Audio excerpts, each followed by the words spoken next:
드리겠습니다.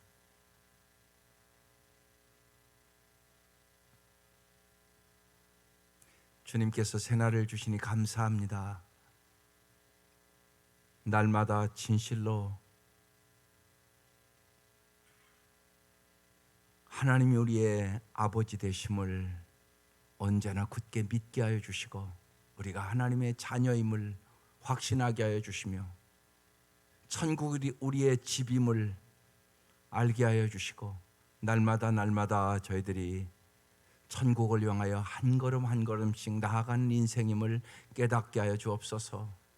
진실로 예수도가 우리의 영원한 구주심을 믿게 하여 주시고, 모든 성도가 우리의 형제고 자매임을 믿고 알게 하여 주옵소서.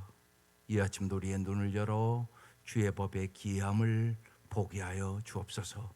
예수님 이름으로 기도드립니다. 아멘. 오늘 말씀 히브리서 12장입니다. 1절에서 13절까지 교독하시겠습니다. 히브리서 12장 1절에서 13절.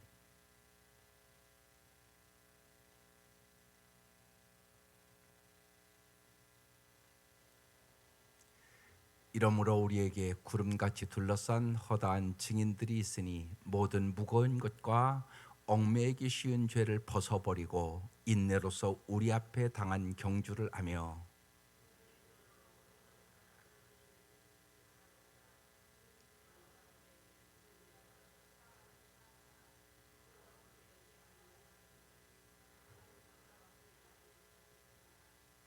너희가 피곤하여 낙심하지 않기 위하여 죄인들이 이같이 자기에게 거역한 일을 참으신 이를 생각하라.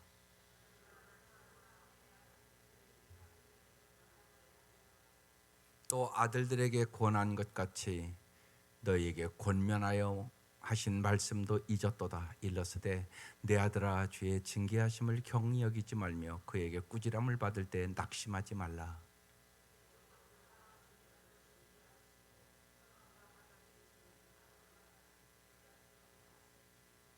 너희가 참음은 징계를 받기 위함이라. 하나님이 아들과 같이 너희를 대우하시나니 어찌 아버지가 징계하지 않는 아들이 있으리요.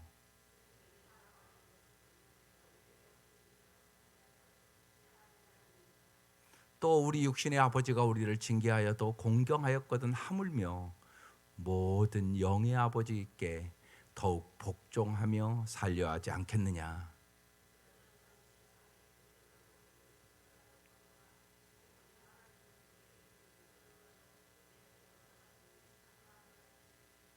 무릇 징계가 당시에는 즐거워 보이지 않고 슬퍼 보이나 후에 그로 말미암아 연단받은 자들은 의와 평강의 열매를 맺느니라. 다 같이 읽겠습니다. 너희 발을 위하여 곧은 길을 만들어 저는 자리로 하여금 어그러지지 않고 고침을 받게 하라. 아멘. 이제 어제 11장 믿음의 장이 끝나고 이제 어떻게 믿음의 경주를 해야 되는지, 우리가 어떻게, 인생은 마라톤이에요. 경주를 잘해서 끝까지 잘 가는 게 중요하다고요. 우리가 마라톤 뛸 때 중간에 뛰다가 힘들어서 그냥 포기한다, 그럼 아무런 의미가 없어져 버려요. 믿음의 경주도 마찬가지예요. 끝까지 잘 뛰어야 됩니다. 그래서 어떻게 하면 믿음의 경주를 끝까지 잘 뛸 수 있을까? 그 얘기를 오늘 하는 거예요. 이러므로, 믿음의 조상들 다 봤지 너희들이. 이러므로 우리에게 구름같이 둘러싼 허다한 증인들이 있으니. 히브리서 11장에서 믿음의 증인들 쫙 봤잖아요. 지금 뭐 해야 된다고요? 첫째, 모든 무거운 것과 얽매이기 쉬운 죄를 벗어버리고. 여러분, 마라톤 하려면 무슨 뭐 짐 지고 가는 사람 하나도 없어요. 다 옷도 간단하게 입고, 정말 무거운 것, 얽매인 것 다 벗어버리고 가장 간단한 몸을 가지고 달린단 말이에요. 마찬가지로 모든 무거운 것, 얽매이기 쉬운 죄를 벗어버려야 돼요. 이게 이제 첫 번째, 예, 믿음의 경주를 하는 사람들이 이제 갖춰야 될 자세입니다. 그 다음에는 뭐라고 그래요? 인내로서 우리 앞에 당한 경주를 하며, 그 다음에 인내가 있어야 된다고 얘기를 해요. 마라톤을 뛰다 보면요, 중간에 포기하고 싶단 말이에요. 힘들으니까. 언제나 잊지 마셔야 돼요. 힘들 때 잘 아는 것은 버티는 거예요. 인내하는 게 중요해요. 아주 중요합니다. 신앙생활을 인내하지 못해서 갈팡질팡하고 왔다 갔다 하고 이런 분들 잘 여러분 주의해 볼 것이에요. 절대로 신앙생활 잘할 수 없어요. 인내가 반드시 필요합니다. 인내가 없이는 열매를 맺을 수 없어요. 그래서 여러분 예수 믿기 전에도 여러분 학생들이 책상에다 뭐 붙여놔요? 인내는 쓰다, 그 열매는 달다. 이렇게 붙여놓고 공부한단 말이에요. 마찬가지예요. 신앙생활에 중요한 게 인내예요. 인내. 그래서 여기 인내로서 우리 앞에 당한 경주, 경주라는 단어가 딱 있잖아요. 믿음의 경주를 얘기하는 거예요. 네, 반드시 참고 가셔야 돼요. 그러니까 힘들 때는요 그냥 버티는 거예요. 인내하는 것이에요. 인내로서 우리 앞에 당한 경주를 경주하며 그 다음에 목표가 뚜렷해야 돼요. 어떻게 한다고요? 믿음의 주요 또 온전케 하시는 이 예수를 바라보자. 이게 뚜렷하다고요. 누구를 바라보고 가냐? 예수를 바라본다. 근데 여기 앞에 붙었어요. 믿음의 주요. 여기 무슨 얘기냐? 믿음의 창시자요, 그런 뜻이에요. 이게 엄청나게 중요해요. 우리는 자꾸 내가 믿음을 갖는다고 생각해요. 아니요. 믿음은 하나님이 주시는 선물이에요. 주님이 날마다 우리의 믿음을 키워가는 거예요. 아브라함이 창세기 12장에 갈대아우리에서 부름받았지만 그때는 아직 믿음이 없는 거예요. 그러니까 마누라 2번씩 팔아먹고 이스마엘 낳고 실수를 연속하는 거죠. 진짜 아브라함이 참된 믿음의 사람 되는 건 창세기 22장 가서요. 수년이 흘러간 거예요. 그때 이제 독자 이삭을 바치잖아요. 그때 하나님이 그러잖아요. 내가 이제야 여호와를 경외하는 줄 아노라. 딱 그러시잖아요. 그리고 이제 그 자리에서 축복의 통로가 됩니다. 마찬가지예요. 여러분 날마다 우리의 믿음을 진짜 점검하세요. 믿음을 달라고 기도하세요. 이게 중요해요. 믿는다고 말은 다 해요 우리가. 근데 안 믿어요. 그리고 어떤 일을 딱 만나면, 어려운 일 만나면 내 믿음이 얼마나 연약한가 우리가 알게 돼요. 그러니까 언제나 고난이 있고 어려움이 있을 때 하나님 입장에서는 우리를 광야 훈련시키는 거예요. 하나님만 의지하도록. 진짜 믿음을 주기를 원하는 거예요. 진짜 우리가 찬양한 대로 금보다 귀한 믿음을 가져야 되거든요. 근데 여러분 돈은 눈에 금방 보이잖아요. 그리고 효과가 있어요. 어린아이들도 다 알아요. 돈 있으면 슈퍼마켓 가서 금방 뭐 살 수 있는데요. 돈의 힘, 요게 어린아이도 안다고요 다. 근데 믿음의 힘은 모른다고 쟤들. 근데 돈으로 할 수 없는 일이 많아요 세상은요. 그래서 어떻게 하면 정말 금보다 귀한 믿음을 유산으로 남겨줄 수 있을까? 이 생각을 하는 부모가 영혼의 눈이 열린 부모예요. 이게 엄청나게 중요한 일이에요. 금보다 귀한 믿음이라니까요. 오직 하면 그렇게 찬송을 지었겠어요. 진짜란 말이에요. 그래서 믿음의 창시자라고 얘기하는 거예요. 믿음의 주요. 우리에게 믿음을 주시는 분 하나님이세요. 그리고 우리는 날마다 여러 가지 사건을 통하여 우리는 사건만 자꾸 해결해 달라고 그래요. 아니요. 하나님은요 우리의 믿음을 길러주기를 원해요. 믿음으로 세상을 이기는 거예요.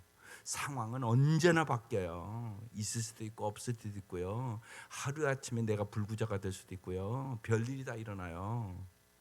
날마다 TV에 보면서 알잖아요. 날마다 죽어요. 별일이 다 일어나요 세상에는요. 내가 그 일 안 만나서 모르지 나도 그 일 만날 수 있는 거예요 언제나. 그 생각을 가지고 살아야죠. 그래서 날마다 하루하루 살아가는 게 은혜예요. 그래서 은혜에 감사해야죠. 별일 없는 거 엄청난 은혜란 말이에요. 그 사람들도 그런 일 만날 거라고 생각하는 거 아니에요. 정말 갑자기 만나는 거예요. 예? 우리가 죽을 사자를 잘 보면요, 어두워지는데 화살이 쫙 날라와서 맞는다는 의미예요. 어디서 날라오는지도 몰라요. 그게 인생이에요. 죽음이라는 거, 자기 죽음 날짜 아는 사람이 여기 누가 있어요? 안 죽을 것처럼 살아간단 말이에요, 우리가 다. 근데 인생이 그런 게 아니에요. 모르는 거예요, 정말. 그래서 언제나 준비해야 되는 거예요. 그래서 여기 믿음의 주요, 믿음의 장시자, 정말 세상을 이길 만한 믿음을 주시는 분이 예수라고 얘기하는 거예요, 지금. 그뿐만 아니라 뭐라고요? 온전케 하시는 이인 그랬어요. 이게 온전케 한다는 얘기는 완성하시는 주님이라는 거예요. 우리가 완성하는 게 아니에요.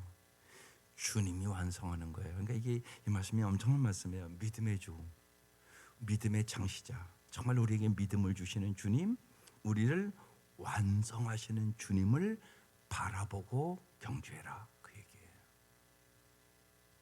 언제나 믿음의 창시자, 정말 우리를 완성하시는 그 주님을 바라보고 이 믿음의 경주를 달려가야 되는 것이에요.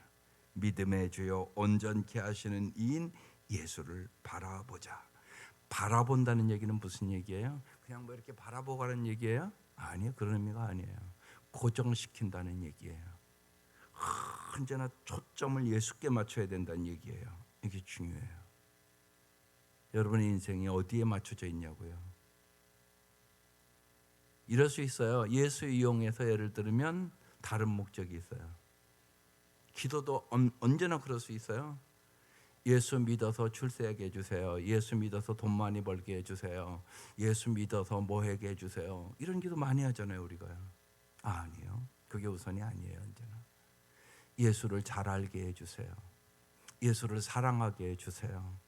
예수님이랑 정말로 내 자녀가 인격적으로 진짜 만나게 해주세요.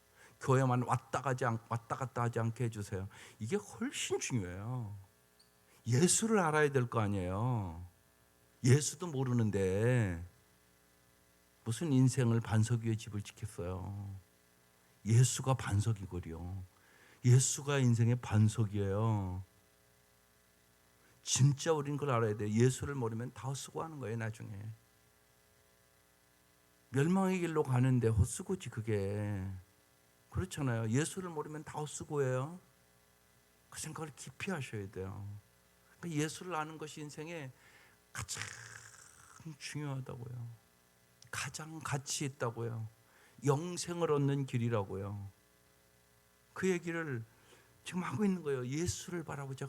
언제나 예수에게 고정하고 초점을 맞추고 믿음의 경주를 달려야 된다. 지금 그 얘기하는 거예요. 잘하는 말씀인데 중요한 말씀이에요. 믿음의 주요 온전케 하시는 예수를 바라보고 믿음의 경주를 해라. 그 얘기하고 있는 것이. 어떻게 했다고요? 그는 그 앞에 있는 기쁨을 위하여. 예, 이걸 잘 아셔야 돼요. 그 안은 기쁨을 위하여 십자가를 참으사 부끄러움을 개의치 아니하시더니. 우리는 이제 그냥 이렇게 가지만 여기 십자가를 참으사 부끄러움이라는 단어가 있잖아요.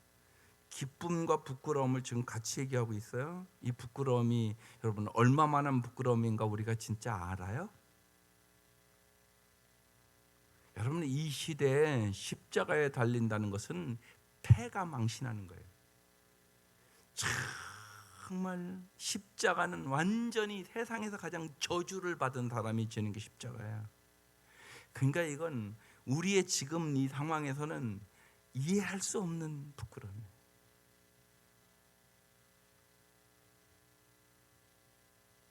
말로 표현할 수가 없어요. 이 부끄러움을. 이 십자가의 부끄러움. 이 부끄러움은 나를 위해 당한 거예요. 사실 그건 여러분 아시잖아요. 십자가를 참으사 부끄러움을 개의치 아니하셨더니. 주님이 우리를 이렇게 사랑한다는 얘기예요. 우리를 구원하기 위하여 이 부끄러움을 다 당했다는 거예요. 영적으로, 정신적으로, 육체적으로 빨가벗겨서 저주 중에 저주를 받았다는 얘기예요. 지금 이게요. 쑥 넘어갈 말씀이 아니에요. 깊이 여러분 묵상해야 될 말씀이에요. 여러분 조금만 부끄러움 당하면 교회도 안 나올 거요, 솔직히. 안 그러세요, 여러분요? 자존심만 상해도 교회 오냐 안 오냐 그러고 앉아 있는 성도들이 많아요. 적은 게 아니라 어떻게 그럴 수 있어 막 그러면서. 그때 그래서 언제나 십자가를 생각하셔야 돼요. 그래 여러분의 믿음이 흔들리지 않아요. 언제나 믿음의 주의 온전케 예수를 바라보면서 주님은 나를 구원하여 위하여 십자가에 저렇게 부끄러움을 당하셨는데 이렇게 생각하셔야 돼요. 언제나 그래서요. 사람과의 관계 속에 별일이 다 있어요. 오해도 있고 부끄러움도 있고 말로 상처도 있고 다 있죠. 그런데 여러분 잊지 마셔야 돼요. 그때마다 믿음의 주요 온전케 하시는 예수를 바라봐야 믿음의 경주를 바로 할 수 있어요. 그렇지 않으면 어김없이 쓰러져요. 자존심만 건드려도 쓰러지는 거요. 자존심만 상해도요 벌써 얼굴빛이 변하고요 막 분노를 내고요. 어떻게 좀 믿음의 사람이 저럴 수 있을까 이런 행동을 한다니까요. 현실적으로요. 그게 우리의 모습이에요. 그래서 여러분 잘 아셔야 돼요. 그래서 언제나 초점은 누구에게? 예수에게. 그래 내가 이런 부끄러움을 당해도 예수님의 부끄러움에 비하면 아무것도 아니지. 이런 말씀이 무지하게 귀한 말씀이에요. 주님이 우리를 얼마나 사랑하는지 표현하는 말씀이에요. 이 말씀이 사실은요. 내가 너희들을 위하여 정말 십자가를 잡으면서 부끄러움을 개의치 아니하시더니 어떻게 한다고요? 하나님 보좌 우편에 앉으셔서 우리를 위하여 지금도 기도하고 계신다. 그 얘기예요. 엄청난 사랑을 얘기하고 있는 거예요. 그러면서 너희가 피곤하여 낙심하지 않기 위하여 너희가 지금 히브리 이 서신을 받는 이 성도들이 낙심하고 있거든요. 너무나 핍박도 있죠. 유대교에서 계속 회유조하죠. 여러 가지 의심도 있죠. 이들이 지금 믿음이 땅에 떨어져 있단 말이에요. 이들이요. 그런 상황 속에 지금 얘기를 하고 있는 거예요. 이게 상황이 무지하게 어려운 환난과 핍박을 받는 상황이란 말이에요. 낙심하고 있는 상황이잖아요. 그래서 얘기하는 거예요. 피곤하여 낙심하지 않기 위하여 죄인들이 이같이 자기에게 거역한 일을 참으신 이를 누구를? 예수를 생각하라. 히브리서 3장에 예수를 깊이 생각하라. 제가 그 말씀에 은혜를 받은 일이 있어서 저기 써붙인 거예요. 여기 올라올 때 예수를 깊이 생각하라. 그런데 여기 이제 히브리서 12장 와서는 믿음의 주요 온전케 하시는 예수를 바라보라고 써 있어요. 언제나 예수의 네 눈을 고정시키고 초점을 맞추고 살아가라. 언제나 어떠한 어려움이 있어도 예수를 바라봐라. 네 앞에 경주하시는 예수님이 있다. 십자가를 바라보고 가라. 지금 그 얘기를 하고 있는 것이에요. 그래서 참으신 이 인내를 얘기하는 거잖아요. 참으신 이를 생각하라. 그렇게 말씀하세요. 언제나 믿음의 경주를 승리로 완주할 수 있는 비결을 얘기하고 있는 거야. 믿음의 주여 온전케 하시는 예수만을 보고 달려가자. 정말 살아도 예수, 죽어도 예수, 일해도 예수, 놀아도 예수, 잠자도 예수, 깨어나도 예수가 될 수 있기를 주의 이름으로 축원합니다. 이게 우리의 믿음이에요. 언제나. 그래서 예수를 쭉 말해야 돼요. 내 속에. 정말 콕 찔르면 어디를 찔러도 피가 나오잖아요. 우리의 몸에서. 어디를 콕 찔러도 예수가 나와요. 그렇게 되길 여러분이 사모해야 돼요. 어디를 찔러도 예수 피가 나오시. 왜?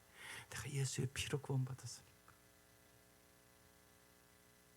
그건 믿으시잖아요. 내가 예수의 피로 구원받았거든. 그래서 어떠한 장애물이 있어도 반드시 장애물이 있어요. 우리의 믿음의 경주에. 그것을 극복하고 달려가야 돼요.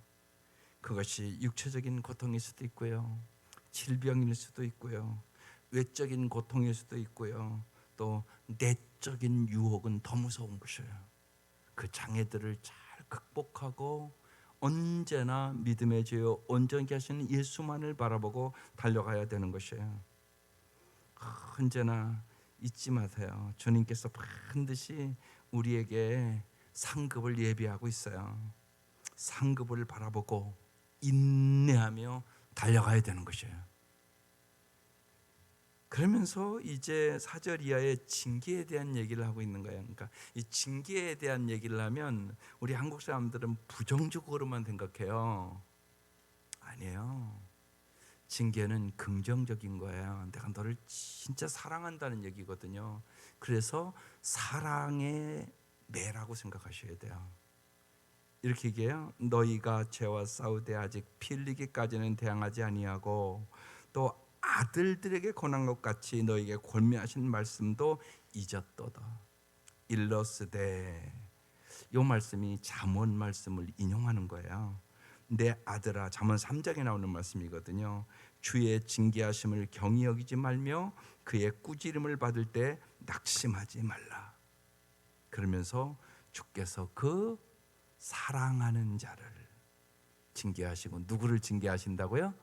사랑하는 자를 징계하세요.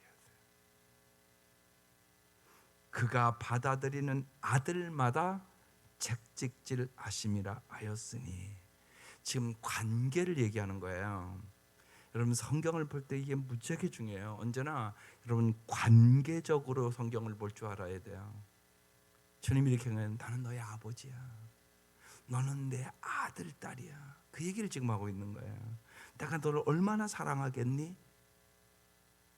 그래서 너희들에게 징계가 있는 거야, 이 얘기를 하고 있는 거예요. 지금요. 우리가 인생에 어려운 일을 만나면 누구나 물어보는 거예요. 하나님 왜 침묵하십니까? 쉬운 얘기로, 하나님 세월호 저렇게 수많은 아이들이 죽어갈 때 주님 뭐 하셨습니까? 여러분 그걸 만난 부모들은 그 질문을 안 하겠어요? 한단 말이에요. 하나님, 내 아들 딸이 저 바다에서 저렇게 죽을 때 주님은 뭐 하셨습니까? 이 얘기 나오는 거예요, 저절로. 우리가 안 당해서 그런 질문을 안 해보는 거예요. 당한 사람은 다 그 질문을 하는 거예요. 하나님, 왜 침묵하신 것입니까? 그런 어려움이 있단 말이에요, 인생에. 그래서 오늘 말씀이 중요한 말씀이에요. 그래서 중요한 말씀이에요. 언제나 잊지 마세요. 이 징계, 이 헬라어 파이디아라는 뜻이에요. 근데 이 원어의 의미는 자녀를 양육하다 키우다는 의미예요. 양육하다 키우다, 그런 의미예요. 그래서 1세기에 참 어려운 상황 속에 어려운데 왜 격려하지 않고 징계라는 단어를 사용할까, 이런 질문을 던질 수 있는 본문이거든요. 그 얘기를 지금 그냥, 나는 너의 아버지야, 너는 내 아들이야, 그러면서 주께서 사랑하는 자, 내가 너를 사랑하기 때문에 징계하고 그가 받아들이는 아들마다 채찍질하심이라, 이 얘기를 하는 거예요. 관계를 제기하는 거예요. 관계. 언제나 여러분 성경을 그렇게 잘 관계로 보세요. 그러시면 여러분이 하나님이 나를 얼마나 사랑하는가를 날마다 더 깊이 느낄 수 있어요. 이게 성경을 보는 눈이에요. 관계로 보란 말이에요. 관계로. 하나님 왜 어떤 관계 속에 이 말씀을 하셨나. 그러면서 계속적으로 어떻게 얘기하냐, 7절에 이렇게 얘기해요. 너희가 참음은 징계를 받기 위함이라, 그러니까 양육하기 위함이라는 것이에요. 하나님이 아들과 같이 너희를 대우하시나니 어찌 아버지가 징계하지 않는 아들이 있으리요. 반드시 아버지는 아들을 잘 양육하기 위하여 징계한다는 것이에요. 여러분 생각해 보세요. 이스라엘 백성을 왜 광야 훈련했겠어요? 열하루면 갈 수 있는 길이에요. 열하루면 가요. 그런데 그곳에서 40년을 훈련시켜요. 기가 막힌 일이잖아요. 그래서 그 얘기하는 거예요. 오늘도 마찬가지예요. 여러분이 하나님만 의지하지 않으면 40년 훈련받아요. 그게 인생이에요. 계속 뺑뺑이 돌아요. 하나님만 의지하세요. 빨리. 그게 바른 길을 가는 거예요. 그렇지 않으면 계속 뺑뺑이를 돌아요. 젖과 꿀이는 땅 못 들어가요. 여러분, 광야라는 건 뭐예요? 이게 사막이거든요. 왜 글로 인도했겠어요? 오직 하나님만 의지하도록. 그곳에는 농사할 수 있는 곳이 아니에요. 전혀 농사 못해요. 무슨 비가 와야 농사를 하죠. 하나님만 의지하는 곳이에요. 하나님이 도와주지 않으면 살 수 없는 곳이 광야예요. 그런데 그 광야 훈련을 한단 말이에요. 이건 뭘 의미하는 거예요? 오직 주님만이 나의 삶의 전부입니다. 이 훈련을 여러분도 시킨다는 사실을 잊지 마셔야 돼요. 하나님만이 나의 삶의 전부다. 이게 관계 개념이에요. 관계 개념. 이게 관계 개념. 하나님만이 나의 전부다. 이게 관계 개념. 아들과 자식의 관계야. 그래서 그것을 지금 계속 설명하는 거예요. 그러면서 8절에 이렇게 얘기하잖아요. 친근은 다 받는 것이거늘 너희가 없으면 사생자여 친아들이 아니니라. 너와 나와의 관계는 아버지와 아들의 관계가 아니야. 징계가 없으면. 그러면서 너희들이 지금 어려운 이런 모든 일들을 내가 다 알고 계시고 너희들을 저리 어려움 속에서도 양육해가는 것이야. 너희들을 키워가는 거야. 하나님 그렇게 말씀하고 계신 거예요. 그러면서 이렇게 얘기해요. 9절 또 우리 육신의 아버지가 우리를 징계하여도 공경하였거든 하물며 모든 영의 아버지께 더욱 복종하며 살려야 하지 않겠느냐. 10절 그들은 잠시 자기의 뜻대로 우리를 징계하였거니와. 아버지들이 아들을 징계해요. 근데 여러분 잘 보세요. 아주 온유하게 겸손하게 징계하는 게 아니라 대부분의 아버지는 처음에는 그러다가 말 안 들으면 이제 막 화가 나가지고 자기 감정대로 얘기를 한다고. 여러분 언제나 잊지 마셔야 돼요. 아무리 올바른 얘기도요, 여러분의 감정이 들어가기 시작하면은 여러분 자식은 안 들어요. 그거 꼭 잊지 마셔야 돼요. 근데 많은 사람들이 감정적으로 징계한다고요. 그렇기 때문에 오히려 안 하는 것만 못할 수도 있어요. 왜냐하면 그럼 뭐가 깨트려져요? 관계가 다 깨트려버려요. 잘하라고 하는 얘기예요. 부모는 물론. 어느 부모가 안 그러겠어요.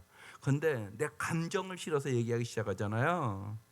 그러면 그 순간부터는 잔소리가 돼버려요. 그러니까 아이들이 그러잖아요. 제일 싫은 게 뭐냐? 아이고 우리 엄마 잔소리 좀 안 했으면 좋겠다고. 그게 1순위예요. 애들이요. 의미가 없어요. 그 순간부터. 그러니까 언제나 예를 들면 애들이 말 안 듣고 그러면 화가 나죠. 먼저 감정을 절제하는 기도를 하셔야 돼요. 이게 중요해요. 그래서 바로 안 하는 게 좋아요. 화가 나면요 반드시 그래야 돼요. 하나 둘 셋 넷 열을 쉴 줄 알아야 돼요. 분노로 하는 얘기는요 아무런 의미가 없어요. 하나님의 의를 이루지 못함이니라. 이렇게 써 있어요. 성경에도요. 하나님이 역사를 안 해요. 그래서 중요해요. 그래서 여기 그런 얘기예요. 그들은 잠시 자기 뜻대로 하나님의 뜻대로가 아니라 자기 뜻대로 우리를 징계하였거니와 오직 하나님은 정말 우리의 유익을 위하여 그의 거룩하심에 참여하게 하시느니라. 여기 귀한 말씀이 있어요. 하나님 왜 징계하냐? 우리의 유익을 위해서 한다는 거예요. 그런데 뭐에 참여하려고요? 거룩하심에 참여한다. 거룩해진다는 게 뭔데요? 그냥 깨끗하게 그런 얘기일까요? 아니에요. 여기 거룩하심에 참여하게 하시느니라 이 말씀의 의미가 정말 주님만이 나의 전부입니다. 이게 거룩이에요. 주님만이 나의 전부입니다. 하나님과의 관계를 얘기하는 거예요.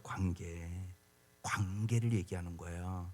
하나님만이 나의 전부가 돼야 내가 거룩하니 너희도 거룩하라 이 말씀이 이루어지는 거예요. 무지하게 중요한 얘기입니다. 주님이 나의 전부이십니다. 주님이 없이는 나는 살 수 없습니다. 주님이 나를 살려주셨습니다. 이제 내가 주님을 위하여 살겠습니다. 주님이 나의 전부이십니다. 이게 광야훈련이라니까요. 주님이 도와주지 아니하시면 이 광야에서 우리는 살 수가 없습니다. 이게 광야훈련이에요. 이게 다른 말로 거룩하심에 잠이하게 하시느니라, 그 의미예요. 11절 무릇 징계가 당시에는 즐거워 보이지 않고, 그렇죠. 매 맞는데 뭐 그렇게 즐겁겠어요. 그리고 보이지 않고 슬퍼 보이나. 지금 히브리 서신을 받는 성도들의 형편이 지금 저런 형편이에요. 후에 그로 말미암아 연단받은 자들은 하나님 우리를 연단하세요. 왜요?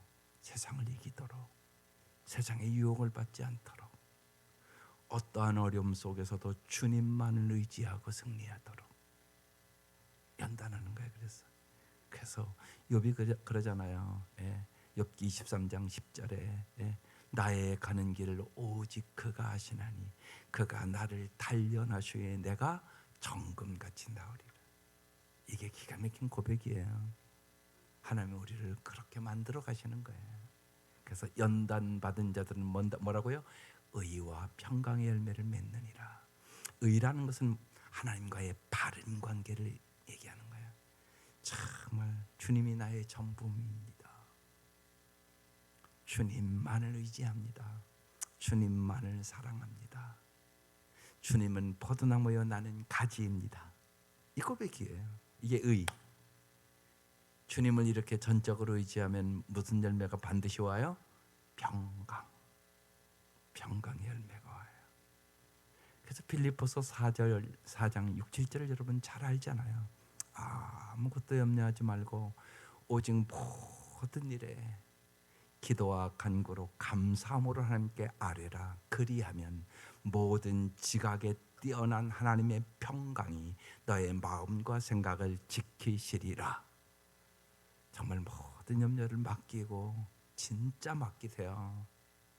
하나님이 하나님됨을 인정하시는 거, 우리가 그걸 인정을 안 해요. 삶에서 하나님이 하나님됨을 인정하시란 말이에요. 그게 중요하단 말이에요. 하나님만이 전능하신 분이세요. 하나님만이 전지하신 분이세요. 하나님만이 우리를 영원히 사랑하시는 분이세요. 이걸 진짜 믿어야 하나님을 하나님으로 인정할 수 있어요. 그리고 우리의 모든 삶을 진짜 맡길 수 있는 것이에요. 기도할 때 중요한 건 맡기고 기도하는 게 중요한 거예요. 기대하고 맡기고 기도해야만 역사가 일어나게 되는 거예요. 그래서 정말 맡기고 기도하면 딱 뭘 찾아와요? 평강. 평강이 내 마음에 와요. 믿어지니까. 주님이 합력하여 선을 이루어 줄 것을 믿어지니까. 하나님이 사랑의 하나님께서 아름답게 하지 나쁘게 하겠어요? 그것이 믿어지니까 뭐가 온다고요? 평강. 이게 축복이에요. 편안이 축복이 아니에요. 평강이 축복이에요. 어떠한 형편에서나. 그래서 사도 바울은 항상 기뻐할 수 있었어요. 왜요? 사도 바울은 감옥에 있었어도요, 언제나 믿음의 죄 언제 연기하시는 예수께 초점이 맞춰져 있었어요. 그러니까요, 어떻게 하면 감옥에서 빨리 나갈까, 이게 아니에요. 어느 곳에 있든지요, 어떻게 하면 전도할까. 여러분, 그렇지 않으면 얼른 도망 나왔지 간수를 어떻게 살릴 수 있겠어요? 거기서 그 유명한 얘기가 나오는 거거든요. 주 예수를 믿으라, 그러면 너와 내 가정이 구원을 얻으리라. 사도 바울은 언제나요, 초점이 예수께 있었다고요. 자기 환경에 있지 않았다고요. 근데 우린 자꾸 초점을 환경에 맞추잖아요. 그러니까 항상 기뻐할 수 없어요. 사도 바울은 언제나 초점이 믿음의 주에 온전한 예수에 있었던 거예요.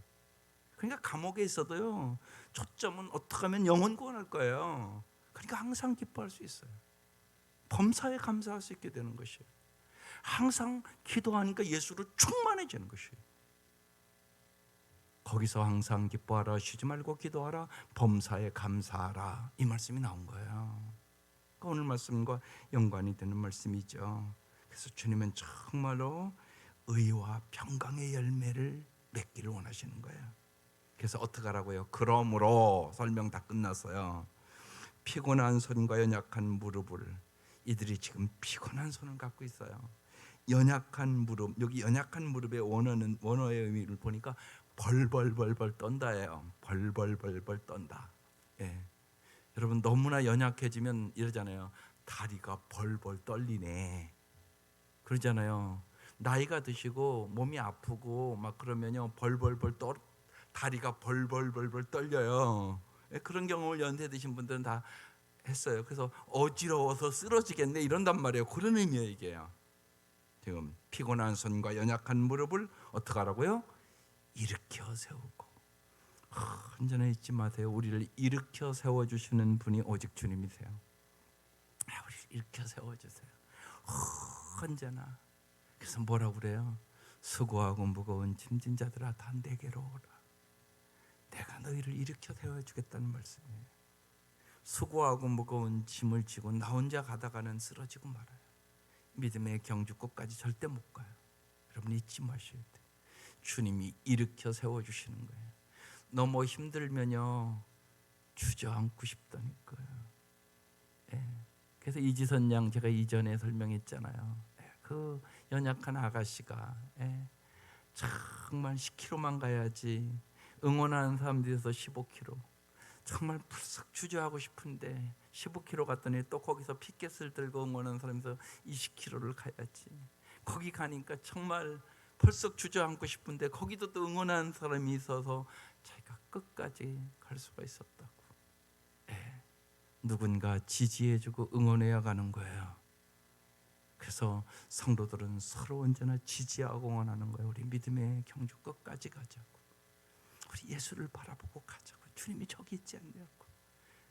서로 격려하고 서로 용기를 주면서 믿음의 경주를 끝까지 같이 가야 되는 것이에요. 인생은 마라톤이에요. 여러분 잊지 마셔야 돼요. 인내하며 가는 거예요. 함께 격려하여 끝까지 가는 거예요. 여러분 그렇지 않으면 중간에 포기하게 돼요. 그래서 피곤한 손과 연약한 무릎을 일으켜 세우고 너희 발을 위하여 곧은 길을 만들어 저는 다리로 하여금 어그리지 않고 고침을 받게 하라. 말씀이 그렇게 끝나는 것이. 사랑하는 성도 여러분, 정말로 날마다 믿음의 주여, 우리가 믿음이 없어요. 믿음의 창시자, 날마다 우리에게 믿음을 주시길 원하시는 믿음의 주여, 우리를 온전케 하시는 예수 그리스도에게 언제나 초점을 맞추고 광야 같은 인생길 우리 가는 것이에요. 주님과 함께 날마다 우리를 일으켜 세워주시는 주님과 함께 동행하며 승리할 수 있기를 주의 이름으로 축원합니다. 기도하십시다.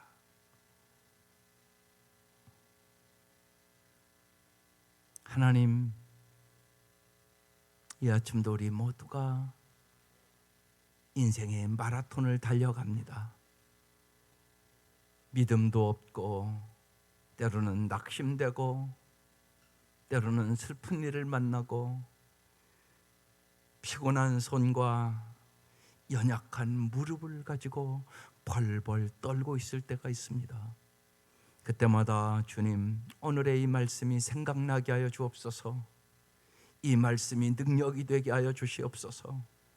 하나님, 서로 격려하게 하시고 서로 기도하게 하여 주시고 함께 모여 믿음의 주여 온전케 하시는 주님을 바라보고 함께 믿음의 경주를 끝까지 달려갈 수 있도록 은총을 베풀어 주시옵소서. 힘들고 어려울 때마다 주님께서 우리를 사랑해 주심을 믿게 하여 주시고 우리를 양육하고 계심을 믿게 하여 주셔서 주님께서 반드시 의의 평강의 열매를 맺게 해 주심을 믿게 하여 주시옵소서. 이 아침도 귀한 예물들 주님 앞에 간절한 기도와 함께 드립니다. 주님, 우리의 기도를 언제나 가장 좋은 것으로 가장 좋은 때에 응답해 주실 것을 믿습니다. 합력하여 선을 이루어 주실 것을 믿게 하여 주시고 부끄러움을 개의치 아니하시고 우리를 위하여 십자가의 그 부끄러움을 다 당하시며 우리를 영원히 사랑해 주시는 그 주님의 사랑을 저희들이 조금도 특별히 힘들고 어려울 때 의심하지 않도록 도와주시옵소서. 우리의 영혼의 눈이 언제나 열리게 하여 주시옵소서. 예수님의 이름으로 기도드립니다. 아멘. 하늘에 계신 우리의 아버지의 이름을 거룩하게 하시며 아버지의 나라가 오게 하시며 아버지의 뜻이 하늘에서와 같이 땅에서도 이루어지게 하소서. 오늘 우리에게 일용할 양식을 주시고 우리가 우리에게 잘못한 사람을 용서하여 준 것 같이 우리 죄를 용서하여 주시고 우리를 시험에 빠지지 않게 하시고 악에서 구하소서. 나라와 권능과 영광이 영원히 아버지의 것입니다. 아멘. 아버지 한번 부르고 간절히 특별히 다음 세대 위해서 기도해 주십시오. 아버지, 아버지 감사합니다.